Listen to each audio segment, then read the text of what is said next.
Olá, meus amigos, uma excelente tarde para nós. Que a paz do nosso Mestre Jesus nos envolva neste instante, esteja conosco durante esses momentos em que faremos aqui o estudo do livro Roteiro do Emmanuel, pela psicografia de Francisco Cândido Xavier.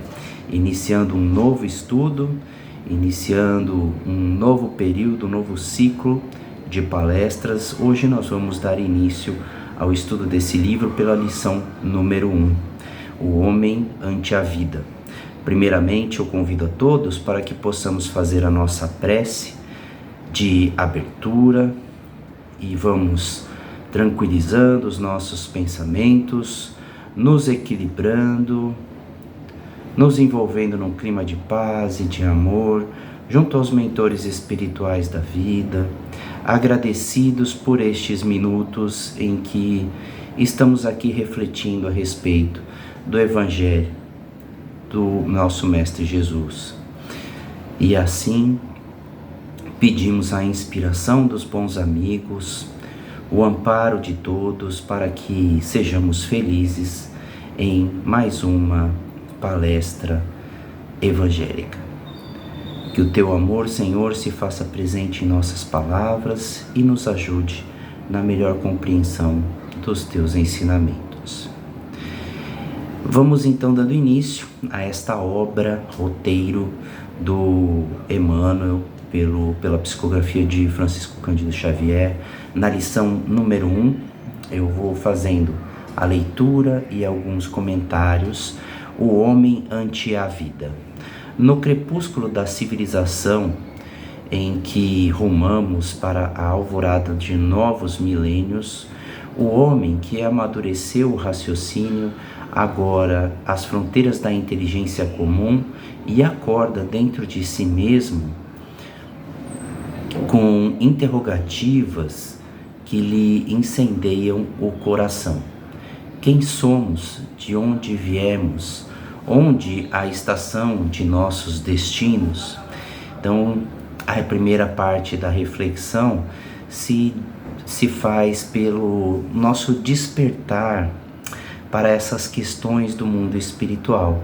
Quando a gente começa a se cansar do nosso dia a dia enfadonho, somente trabalho, obrigações, contas para pagar, e começamos a refletir, mas afinal qual é o meu propósito aqui na existência? O que Emmanuel está trazendo à iluminação é que chega um momento que a gente começa a pensar se a razão da nossa vida, se o propósito da nossa vida é somente esse um dia depois do outro, pagando conta, trabalhando, procurando emprego, desavenças, problemas familiares, educação dos filhos. A gente começa a se questionar realmente quem nós somos, de onde nós viemos.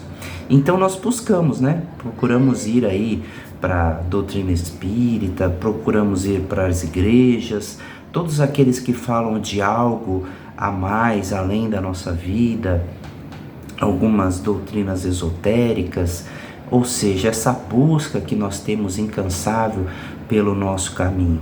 Eu me recordo que no começo, quando eu comecei a me questionar sobre isso, eu não era tão novo, não, tinha já uns 30 e poucos anos, e eu via que o sentido daquela minha existência até ali, ele tinha sido muito baseado em conquistas materiais, e só que chegou uma hora que travou, esse progresso ele não acontecia, e eu percebia que se ele acontecia, ele não me satisfazia.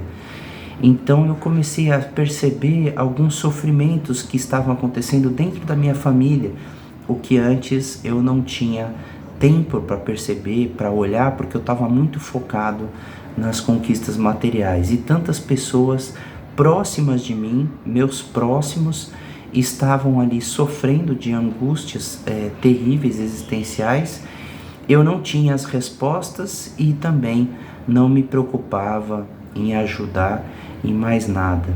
E foi o momento que começou a despertar. Como é que a gente faz? Porque quando os nossos próximos, as pessoas que estão perto de nós, não estão felizes, a gente também não consegue estar feliz. Parece que existe uma necessidade, hoje pelo Espiritismo a gente sabe, na lei de sociedade, que todos nós avançamos juntos.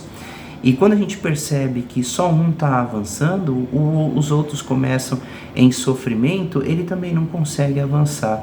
A lição de Jesus está sempre focada no nosso olhar para o próximo, né? Mas será que é isso que é o nosso despertar da consciência espiritual, daquilo que nós somos? Vamos ver o que a lição fala mais ainda sobre isso.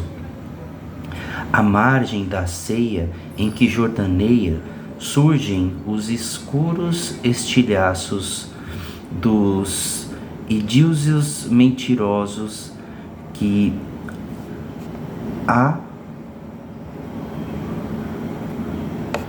adorou, e quando sensações de cansaço lhe assoam a alma enfermiça, o anseio da vida superior lhe agita os recessos do seu, qual braseiro vivo do ideal sob a espessa camada de cinzas do desencanto.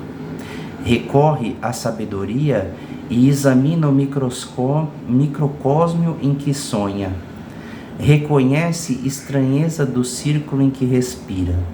Observa as dimensões diminutas do lar cósmico em que se desenvolve.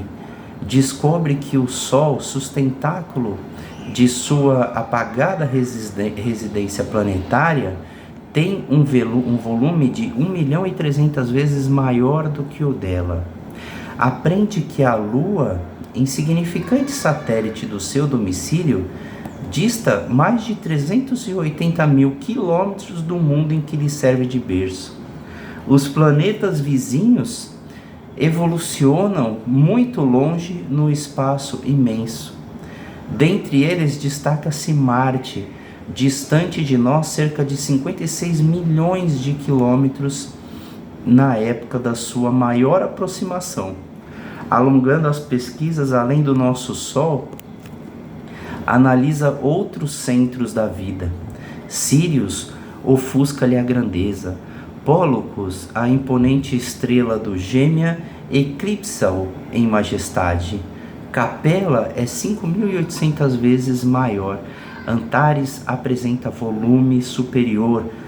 Canopus tem um brilho 80 vezes superior ao do Sol. Olha que interessante, como a gente estava falando, né, no exemplo da minha experiência, chegou um momento em que aquela vida, né, que só contemplava coisas materiais, ela passa a perder completamente o sentido para nós.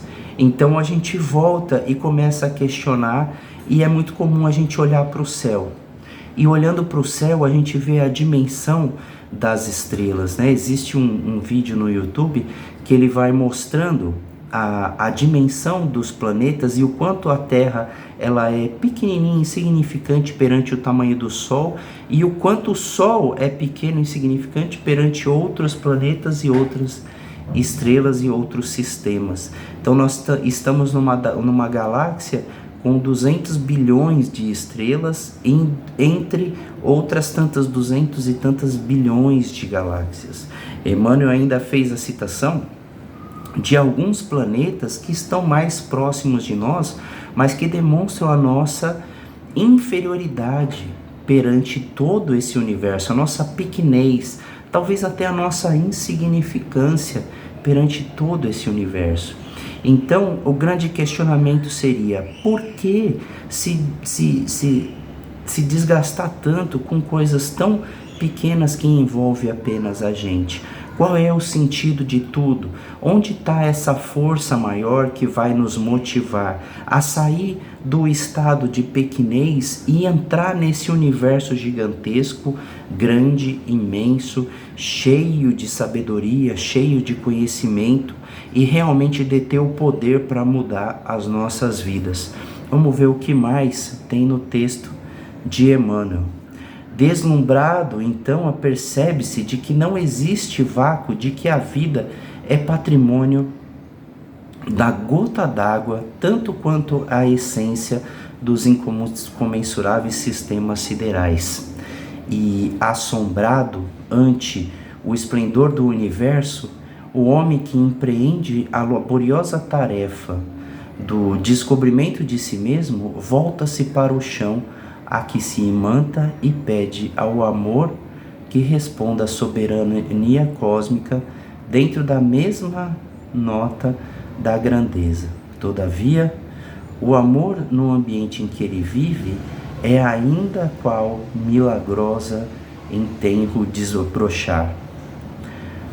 Confinado ao reduzido agrupamento consanguíneo a que se ajusta e recompondo a equipe de interesses passageiros que provisoriamente se enquadra, sofre inquietação do ciúme, da cobiça, do egoísmo e da dor. Não sabe dar sem receber, não consegue ajudar sem reclamar, e criando o choque da exigência para os outros, recolhe dos outros os choques sempre renovados da incompreensão e da discórdia, com raras possibilidades de auxiliar e auxiliar-se. É a grande reflexão que volta para dentro de nós, quando a gente se vê diante de tamanha grandiosidade que é o universo, e a gente se apegando com os nossos desentendimentos pequenos, começamos nos a perceber de que só existe uma força que ela é maior, e a gente pede por essa força.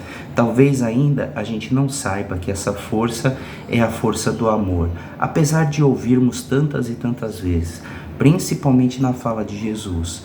Mas o que é o amor de fato? Quando a gente faz aquela oração, aquela prece com o fundo do nosso sentimento, por alguém que nós amamos e queremos bem, e sabemos que estamos atingindo, isso é amor. Quando a gente luta, se desenvolve para poder sair de uma situação difícil e poder dar o sustento para nossa família, isso é amor. Apesar de serem coisas materiais, o propósito disso que eu estou fazendo é muito maior. Quando eu saio de mim mesmo, percebo a dificuldade do outro em resolver problemas, a dificuldade do outro em entrar em acordo e que só vive de conflito, de discussão. Eu saio de mim mesmo, fico quieto durante um momento para que a paz possa se fazer refletir dentro do ambiente, principalmente dentro do lar. Isso é amor, porque eu estou provocando uma sensação de paz entre todos que convivem comigo. Então Emmanuel ainda continua, depois desse despertar, esses questionamentos da vida pequena, da vida de desentendimento, de discórdia, começa a modificar. Ele vê a majestade divina nos céus e identifica em si mesmo a pobreza infinita da terra. Tem o cérebro inflamado de glória e o coração invadido de sombra. Orgulha-se ante os espetáculos da magnificência do alto e padece a miséria do baixo. Deseja comunicar aos outros quanto aprendeu e sentiu a contemplação da vida limitada, mas não encontra ouvidos que o entendam. Repara que o amor na terra é ainda a alegria dos oásis fechados, e partindo os elos que o prendem à estreita família do mundo, o homem que desperta para a grandeza da criação perambula na terra à maneira de viajante incompreendido e desajustado, peregrino sem pátria e sem lar, a sentir-se grão infinitesimal de poeira nos domínios celestiais. Neste homem, porém, alarga-se a acústica da alma, e embora os sofrimentos que o afligem, é sobre ele que as inteligências superiores estão edificando os fundamentos espirituais da nossa humanidade. E aqui Emmanuel encerra, trazendo a esta reflexão de que por meio desses problemas todos que nós estamos enfrentando no nosso dia a dia, é que vai se fazer surgir a consciência de quem nós somos nesse universo e do poder que nós temos, mas somente por meio do amor. Que essa ação esteja em nós, esteja conosco, para que a gente possa vencer esse desafio a cada dia. E em profundo agradecimento por essa oportunidade de estarmos aqui falando sobre o Evangelho de Jesus, que nós vamos encerrando, vibrando por todos aqueles que necessitam de paz em seus lares, que o amor do Cristo esteja presente em todas as casas, em todas as famílias, em todas as vidas, que possamos seguir em frente com esse nosso despertar, com essa nova luz que nos abre para essa nova vida. Estejamos juntos com o nosso Mestre Jesus, os nossos mentores espirituais, para todos sempre. Que assim seja, graças a Deus.